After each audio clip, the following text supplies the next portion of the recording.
Tema 5. Evaluación, excelencia y formación permanente del profesorado. Vamos a ver en este tema lo que es la formación continua del profesorado, cuáles son sus opciones de formación, cuáles son sus perspectivas y cuáles son sus planes de formación que vamos a encontrar. Y en qué consiste lo que se llama la evaluación docente. Así pues, vamos a pasar a ver esta evaluación, excelencia y formación permanente en el profesorado. Para empezar, vamos a decir que tenemos que basarnos en lo que llamamos una formación continua. Pues que la formación continua es importantísima.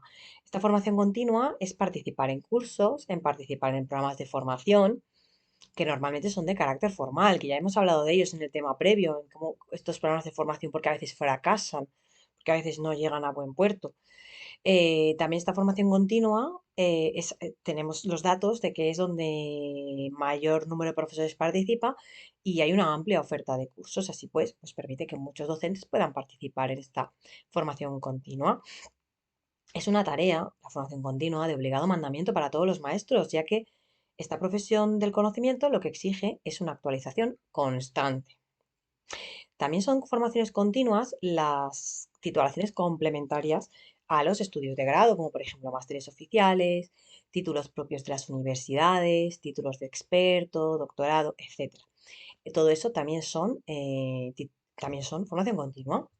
Es decir, no solamente hace falta que formación continua sea un curso que se oferte y se apunten, sino que si van a si hace un máster, un título propio, un título de experto, un doctorado, todo eso también es formación. Es una titulación que también es formación complementaria. Estas formaciones continuas pueden ser de carácter estatal o de carácter autonómico. Las ventajas que obtienes, y también pueden ser de carácter privado, o sea, pueden ser públicas o privadas. En ambas vas a obtener una certificación, ¿eh? Aquí la profesora comentó que en las de carácter privado también obtienes certificación. Lo que ocurre es que válido para procesos de oposiciones y promociones internas suelen dar más puntos en las públicas que en las privadas. Eso no quiere decir que en una formación continua de carácter privado no te puedan dar puntos, porque si estás certificado y sí que cuenta y sí que te aseguran que puede darte puntos, te los puede dar. Pero las públicas, las formaciones públicas, pues sí que dan puntos válidos para lo que son procesos de oposición y promoción interna. En la formación continua y la promoción interna.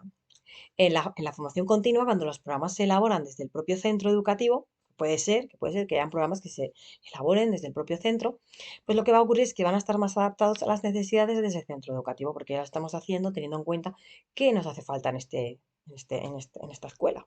Para ello, pues se van a basar en análisis, en reflexión, en evaluación de la propia enseñanza.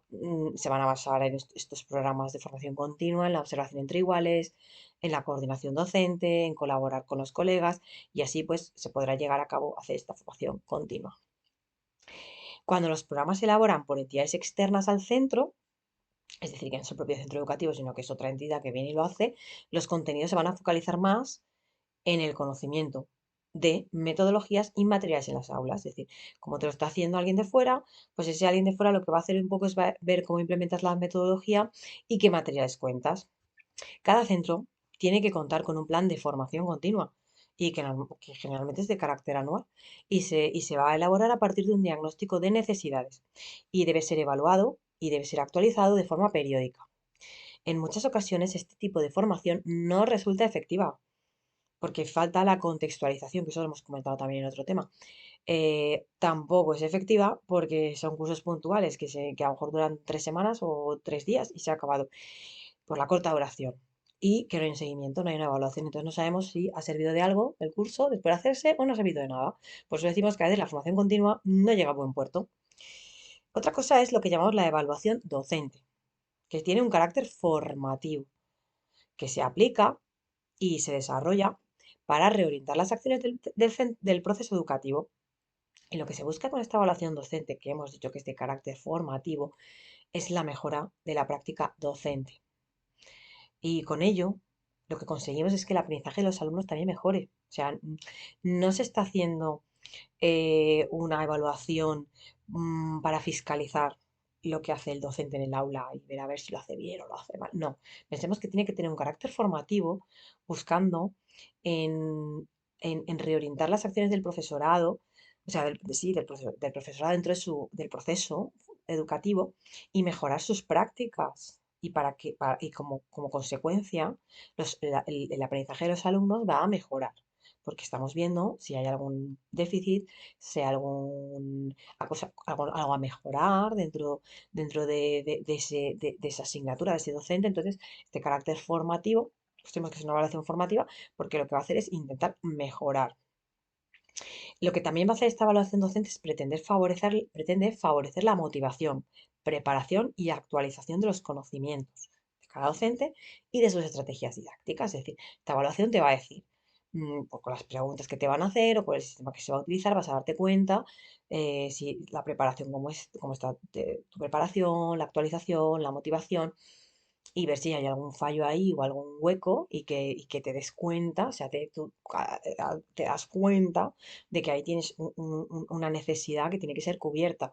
Entonces, para eso está. Por eso decimos que es de carácter formativo, porque es para identificar las debilidades y fortalezas del profesorado, para saber si un profesor es excelente o si no lo es, o sea, para ver dónde está la debilidad de este profesor, pues tenemos que saber dónde está la debilidad y uno tiene que ser consciente de dónde está su debilidad para poder corregirla. Y también saber dónde están las fortalezas, porque eso es muy positivo. Entonces, como decía al principio, no es una estrategia de vigilancia, no es estar ahí haciendo una inquisición o no es una estrategia de supervisión. Por ello, a veces se piensa así, que esto es una especie de supervisión, de vigilancia, de método inquisitorial. Y entonces, por ello, hace falta una predisposición de los profesores a ser evaluados, porque piensan que es que lo que van a hacer es, van a ser juzgados, ¿no? Y metidos bajo la lupa. Y no es eso, o sea, no es una estrategia de vigilancia.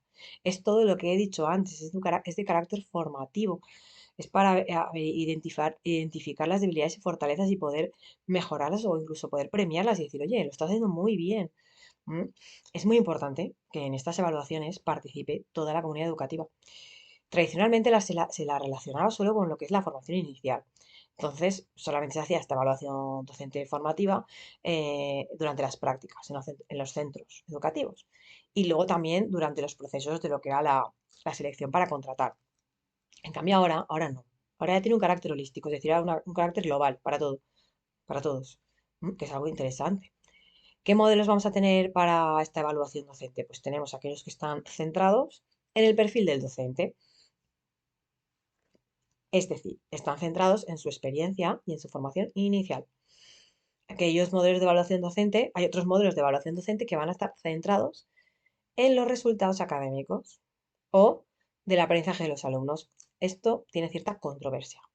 Es decir, que un modelo de evaluación docente se base solo en los resultados académicos de los alumnos, que genera cierta controversia. Hay otros modelos de evaluación docente que están centrados en los comportamientos del aula. Y ahí pues lo que vamos a buscar son estrategias para motivar a los alumnos. Hay otros modelos de evaluación docente que van a estar centrados en las prácticas reflexivas, es decir, en las relaciones entre los propios compañeros de la docencia. Aquí en España no existe un sistema riguroso de esta evaluación docente. Entonces, cada uno aplica lo que quiere. Los docentes no son evaluados de manera externa por parte del Estado. El Estado no se mete. Entonces, se deja a la iniciativa e interés de los propios centros educativos que las hagan, siguiendo pues propuestas de indicadores. Marquesi y Pérez nos hablan de 7 competencias genéricas fundamentales que vamos a poder aplicar para saber, para saber si se están cumpliendo lo que llamaríamos unas competencias genéricas fundamentales. Entonces, si estas competencias genéricas fundamentales se están dando, pues ahí podríamos decir pues que la evaluación es positiva, ¿no? Por ejemplo, ¿qué sería? Nos dice Márquez y Pérez, pues nombran a 7.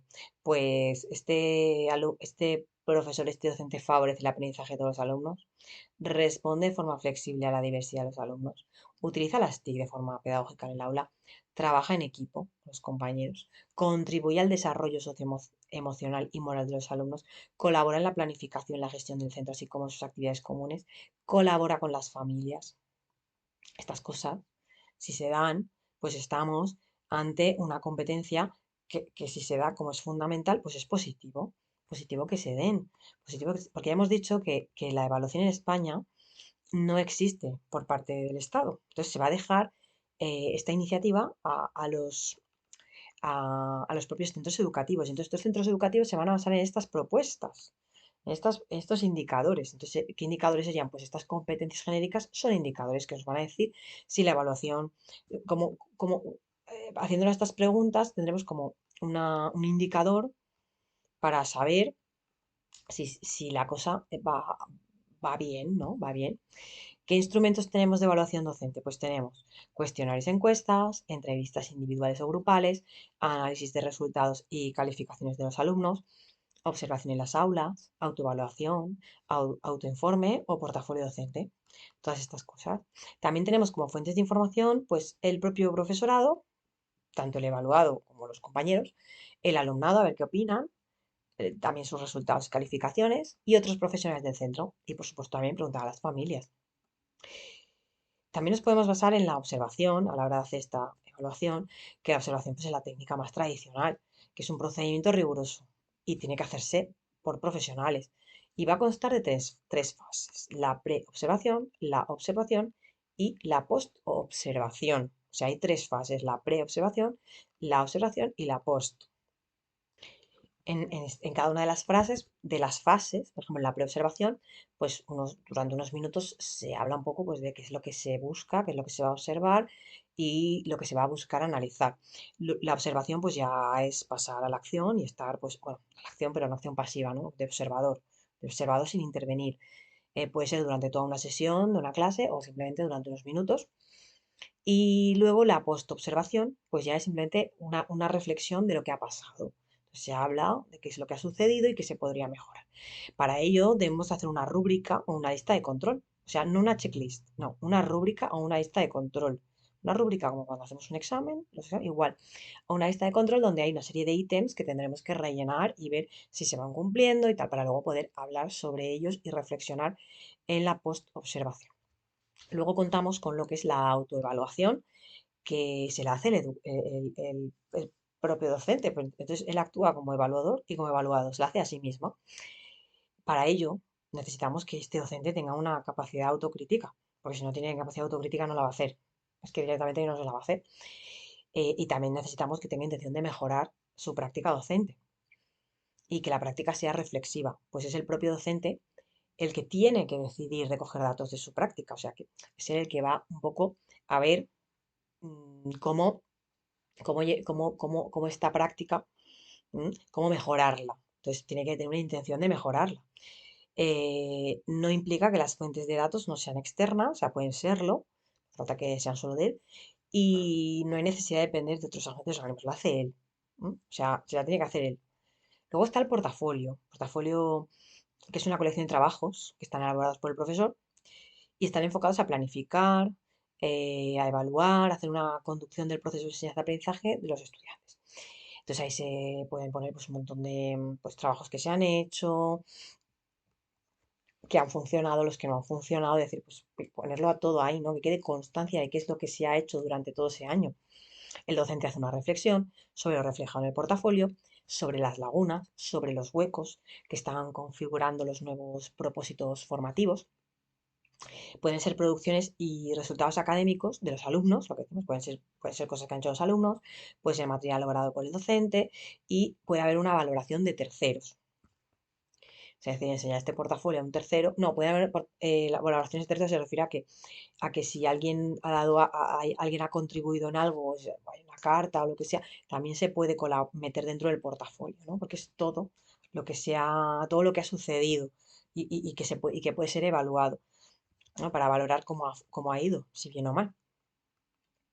El autoinforme lo que hace es abordar diferentes áreas, normalmente planificación, desarrollo y resultados. O sea, autoinforme no es la autoevaluación, porque la autoevaluación estábamos hablando para mejorar la práctica docente. Y en cambio el autoinforme lo que hacemos es para la planificación, desarrollo y resultados de la actividad del aula. O sea, el docente lo que hace es reflexionar y expresar cómo considera su desempeño en cada una de estas facetas, es decir, en el autoinforme, el docente reflexiona y expresa cómo considera que se ha desempeñado en la planificación, cómo se ha desempeñado en el desarrollo y cómo se ha desempeñado en los resultados de la actividad en el aula. En el cambio, la autoevaluación es para mejorar la práctica docente. Y entonces, recogiendo los datos, se evalúa para ver cómo ha ido la práctica docente. Luego tenemos el tema 6, que ya es el último, que se titula La innovación en el desarrollo profesional docente. Aquí hablamos de casos de éxito. La mejora en la innovación educativa, pues vamos a ver aquí una interrelación entre conceptos de mejora educativa e innovación, ciclo de innovación y las tecnologías, y bueno, luego casos de éxito y tal. Bueno, vamos a verlo. Vamos a verlo, aquí lo tenemos. Pues tema 6. La innovación y el desarrollo profesional docente. Casos de éxito. Pues vemos que la innovación y el desarrollo profesional docente son dos conceptos que están interrelacionados. O sea, innovación y el desarrollo profesional docente. Lo que llamamos el DPD y la innovación están vinculados, están relacionados, se retroalimentan. Vemos que la innovación educativa, que es lo que decimos que está vinculada al DPD, es un proceso, la innovación es un proceso en el que se incluyen e implementan, desarrollan cambios y mejoras en las aulas y también en el centro educativo, o sea, no solo en las aulas, sino en el centro, y por tanto van a repercutir esta innovación en el aprendizaje de los alumnos. Esta innovación supone un cambio de metodologías, un cambio de métodos. Es un cambio metodológico, es decir, va a ser un cambio en el cual en esta innovación lo que va a permitir es que yo cambie mi sistema de hacer las cosas. Por eso decimos que es un cambio metodológico, es un cambio de los métodos, de los sistemas de cómo yo estoy haciendo las cosas y ahora digo, mira, lo voy a innovar y lo voy a hacer de otra manera y ver qué pasa, porque puede que esto lo buscamos, que la innovación educativa sea para mejorar. Si viéramos que no funciona y que no mejora, pues obviamente se volvería a cómo se hacían las cosas antes, pero generalmente cuando se producen innovaciones porque este cambio metodológico es para mejor. Las creencias de los docentes influyen de manera determinante. Por eso mismo, que sabemos que estas creencias van a influir, pues tenemos que saber que están ahí. Ya hemos hablado de lo que eran las creencias. Ya hemos dicho que las creencias tenían ese componente cognitivo, emocional, mm, comportamental, del comportamiento. Entonces, las creencias están ahí. Es muy importante que haya motivación y que haya predisposición de los docentes, porque si no, no van a aceptar estos procesos de innovación. O sea, partimos de la premisa de que como las creencias están ahí y a lo mejor ese cambio que tú le vas a proponer de innovación no les interesa, pues hay que hacer que estén motivados y predispuestos digamos, abandonar esa creencia y abrirse a nuevas experiencias. El contexto, tanto interno y externo, va a jugar un papel muy importante en estos procesos de innovación, porque tenemos que tener un contexto, tanto el de mi escuela como a lo mejor el que viene de fuera, y que sea la inspiración. Entonces, esto es lo que va a hacer que estos procesos de innovación lleguen a buen puerto. Tradicionalmente, ya esto lo hemos también nombrado muchas veces, el docente era un transmisor de teoría, era un proceso unidireccional, es decir, el profesor hablaba y los alumnos escuchaban atentamente. El alumno era un pasivo receptor que escuchaba todo lo que se le decía. Y el aprendizaje era competitivo y memorístico. Es decir, era volcar, vomitar todo lo que te había dicho el profesor y si podía ser de la forma más parecida a lo que te lo había dicho él. Y en cambio, las metodologías alternativas, que son las que se aplican hoy en día, pues ya vemos que el docente ya no es un transmisor, sino un guía, es decir, acompaña. El proceso bidireccional significa que el alumno es activo, es partícipe. Entonces, no solamente es lo que el profesor diga y ya está, porque ya no es pasivo el alumno ya participa, y por eso decimos que es bidireccional, hay un feedback entre ellos. El aprendizaje significativo, que está cercano a su realidad, y esto lo que hace que el aprendizaje sea significativo es pues, que le dé mayor motivación. Cuando aprendemos algo de forma significativa, nos motiva a aprenderlo mejor, por lo menos a aprenderlo, si no, se nos va a olvidar enseguida. Vale. Eh, También esto de la innovación y demás va a requerir el desarrollo del pensamiento crítico por parte de los alumnos, de las metodologías de aula activas, actualizadas, cooperativas, y va a requerir también una planificación, porque tenemos que decidir qué cambiamos, cómo lo hacemos, en qué dirección lo vamos a hacer, con qué recursos contamos, y bueno, y una vez yo he planificado lo que quiero hacer, pues tengo que también hacer un plan de cómo lo voy a hacer y luego lo voy a evaluar para ver si está funcionando, porque a lo mejor resulta que esta innovación que yo quiero poner en mi centro, luego hago la evaluación a final de curso y me doy cuenta pues que la cosa no ha funcionado como yo esperaba. Entonces, pues hay que planificarlo, hay que desarrollar esta planificación y luego hay que evaluar si ha funcionado o no ha funcionado. Y para hacerla vamos a requerir, vamos a pedir, a exigir que haya un desarrollo de pensamiento crítico por parte de los alumnos para que esta innovación pueda funcionar, que las metodologías del aula sean activas y que estén actualizadas, sean cooperativas, etcétera. Porque si los alumnos no tienen pensamiento crítico, pues seguramente no les va a funcionar tampoco la innovación. Le hemos dicho que buscamos que metodologías alternativas a la tradicional, pues el alumno sea activo y sea partícipe. ¿Qué ciclo tenemos de la innovación educativa y las tecnologías? Pues hemos de tener en cuenta, pues es claro, que lo que decimos innovación no surge del vacío, o sea, no surge de la nada. El origen tiene que ver con la existencia de un problema. O sea, si yo no tengo un problema, yo no voy a querer cambiar nada, porque si a mí me funciona y va todo bien, cuando yo propongo un cambio es porque hay un problema. Entonces, necesitamos innovar, necesitamos modificar, transformar para mejor y para ver cómo lo solucionamos. Entonces, se produce esta innovación.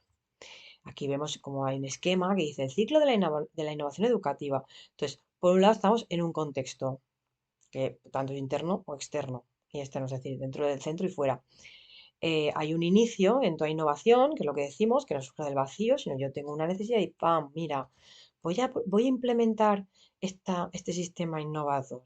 A ver qué pasa. Entonces lo inicio, ¿no? Empiezo, lo planifico. Entonces hago este diseño y desarrollo, que es donde lo voy a planificar, voy a hacer qué contenido le voy a dar al proyecto, qué objetivos, qué secuenciación del trabajo, cómo va a evolucionar, a quiénes voy a implicar, etcétera. Entonces, esto va a ser el contenido, va a estar dentro del diseño y del desarrollo, ¿no? Es decir, yo voy a decir que lo voy a hacer, que sería el inicio, y voy a hacer una innovación y luego, ¡pam!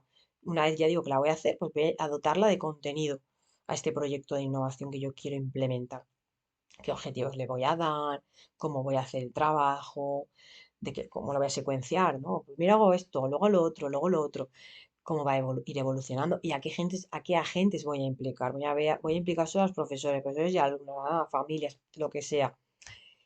Luego, una vez ya tengo diseñado y desarrollado, pues hay que hacer este ciclo de transformación, es decir, hay que aplicarlo, que es lo que decimos, ciclo de transformación, se tiene que aplicar y una vez está aplicado, está en marcha, está transformándose, está siendo una realidad esta innovación, o por lo menos pretendemos que sea, dará unos resultados. Entonces, tendremos que analizar estos resultados. Tendré que ver si en este resultado, que es el final del ciclo, yo el resultado que me ha dado es el que yo estaba buscando, porque si el resultado que me da no es el que yo buscaba, pues algo ha fallado. O ha fallado el diseño, o ha fallado el desarrollo, o ha fallado el ciclo de transformaciones y no he sido capaz de transformar lo que yo estaba buscando. Por lo tanto, no he innovado, no he hecho una innovación educativa. Entonces, las tecnologías, lo que pasa es que las tecnologías nos van a ayudar mucho a esto. Pues dice, y las tecnologías, ¿de qué va a depender el éxito? Es decir, ¿de qué va a depender que este resultado de aquí sea un éxito y esté súper feliz o que sea un fracaso? Pues va a depender el éxito de que la distancia con la cultura escolar, creencias, valores, etcétera, más arraigados sean las creencias, valores y demás, quizá más cueste hacer una innovación. También si hay distancia con las prácticas dominantes en la escuela, si hay distancia con los recursos. Es decir, si se da una gran distancia, o sea, si hay un hueco, si hay un agujero en la creencias y valores, o si hay un hueco, un agujero en las prácticas que son las dominantes de la escuela o en los recursos, es decir, que no tengo recursos, o sea, si todas estas cosas no se dan, no se están dando de forma adecuada, lo que va a pasar es que, por eso decimos que no va a haber éxito, va a ser un fracaso.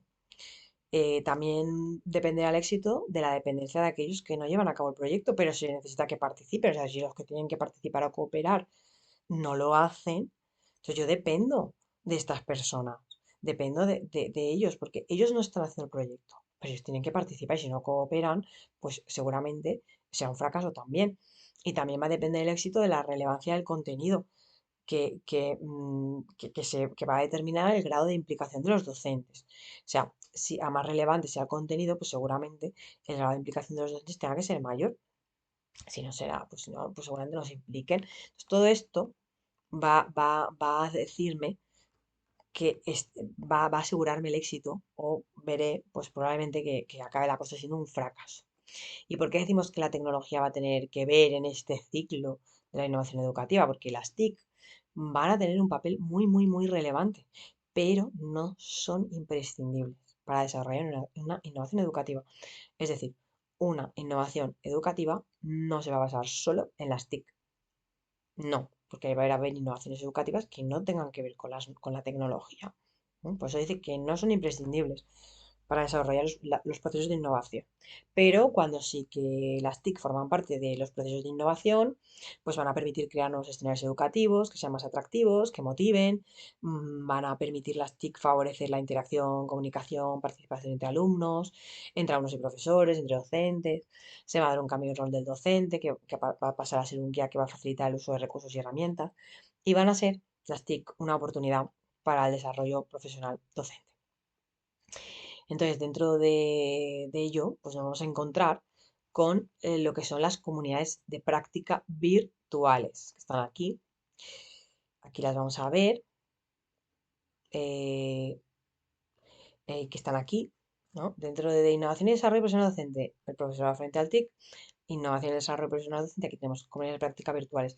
Tenemos dentro de innovación en el desarrollo profesional docente, innovación en el DPD, ¿no? Innovación dentro del desarrollo profesional docente sería la formación online, las redes virtuales de colaboración y las comunidades de práctica virtuales. Todo ello, a ver, este tema habla de todo lo que es la innovación en el desarrollo profesional del docente, ¿vale? Todo esto.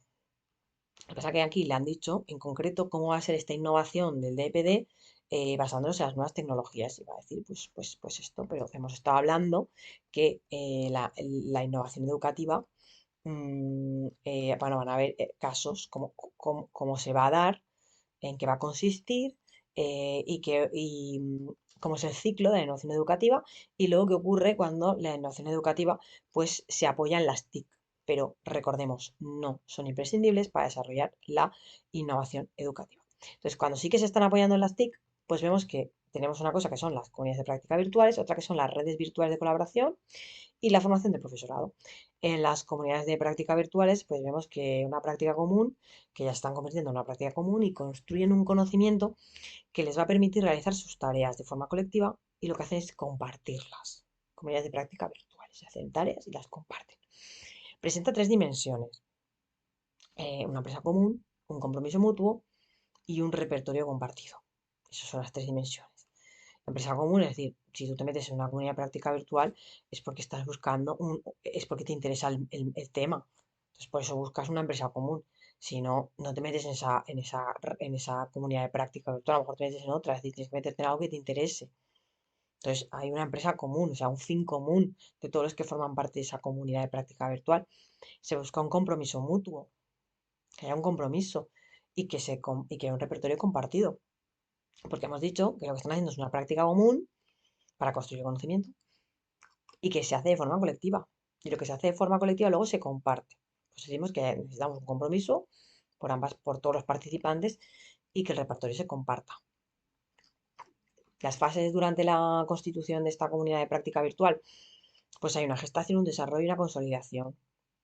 En gestación sería que se intercambia información fluida en base a un interés común, pero sin existir reparto de responsabilidades ni métodos de trabajo. Luego ya se va a desarrollar, que se encuentran en el proceso de establecer métodos de trabajo, roles, objetivos, o sea, se reparten un poco cada uno lo que tiene que hacer. Primero se gesta, es decir, se piensa que se va a hacer, se intercambia la información en base a un interés común, pero todavía no se reparten responsabilidades ni métodos de trabajo. Luego ya en el desarrollo ya se empiezan a establecer, mira, tú vas a hacer esto, tu rol va a ser el otro, los objetivos que buscamos son estos o los demás. Y luego ya se consolidan. Entonces, pues ya los que estén involucrados van a compartir métodos de trabajo, roles, responsabilidades y entonces ya van a crearse conocimiento. Se van a romper las barreras temporales y espaciales y con ello decimos que son dinámicas porque esto es lo que pasa con las nuevas tecnologías, porque da igual que estés en la misma ciudad o en el mismo país, estamos rompiendo una barrera temporal, porque yo estaré en mi casa con mi ordenador y tú en la tuya. Entonces se está rompiendo la barrera temporal y se está perdón, espacial, y se está rompiendo la barrera temporal porque yo puedo hacerlo a lo mejor a las 9 de la noche, otra persona lo hace a las 7 de la mañana y cada uno pues, lo hace cuando puede, o cuando le viene bien o en su franja horaria si están en diferentes países. Entonces, por eso decimos que se rompen las barreras temporales y espaciales, que es lo que pasa con las nuevas tecnologías, que cada uno lo hace donde quiere y a la hora que quiere, o más bien puede. Y necesitamos que haya un animador o moderador, es decir, alguien que ahí que actúe de moderador, pues para, como pasa siempre en cualquier foro o grupo, que es que necesitamos a gente pues que modere, ¿no? Para que las normas se sigan y que no se pierda cuál es la finalidad de esta comunidad de práctica y no nos vayamos ni a faltas de respeto o no se pierda el rumbo y se tenga muy claro qué es lo que se está buscando y se aplique. Y para ello pues están los moderadores. Luego tenemos las redes virtuales de colaboración, que sería la colaboración en red, donde los profesores lo que hacen es intercambiar información, contrastan puntos de vista, analizan las prácticas, se aproximan a nuevas ideas para incorporar a su clase, crean contenido, gracias a las TIC. Entonces son redes virtuales de colaboración, o sea, colaboración en red, y se cuentan cosas, intercambian informaciones, contrastan puntos de vista, analizan cómo ellos hacen sus prácticas, o sea, cómo ellos ponen en práctica sus materias y dan ideas para incorporar a su clase y crean contenido, etcétera. Y luego tenemos lo que es la formación del profesorado, que las ventajas de la formación online eh, es muy interesante porque el espacio, tiempo y ritmo individual de cada uno, pues es lo que lo vas a hacer cuando puedas, esta formación. Y para favorecer la competencia digital, y para ello pues tenemos los famosos MOOC, los SPOC, etcétera. Es decir, la formación del profesorado puede darse puede ser presencial, pero en este caso estamos hablando de cuando se da gracias a las TIC. Entonces, cuando se da gracias a las TIC, la ventaja que va a tener la formación del profesorado basada en las TIC es que al ser online, pues que las voy a poder hacer cuando yo quiera, donde yo quiera y a mi ritmo. Entonces, eso es muy positivo y muy ventajoso, sobre todo para gente que trabaja y tiene poco tiempo. Y todo ello también lo que nos va a hacer es favorecer la competencia digital, porque si yo asisto a una clase presencial, pues es el método tradicional de me cojo un boli y me apunto a una libreta. Pero si yo tengo que participar en una formación online, como está pasando ahora mismo aquí, pues yo tengo que aprender a usar una plataforma, a comunicarme, a entrar a lo mejor a entrar a los foros, a hablar con los tutores, profesores o quien sea, con compañeros y todo ello, pues va a favorecer la competencia digital.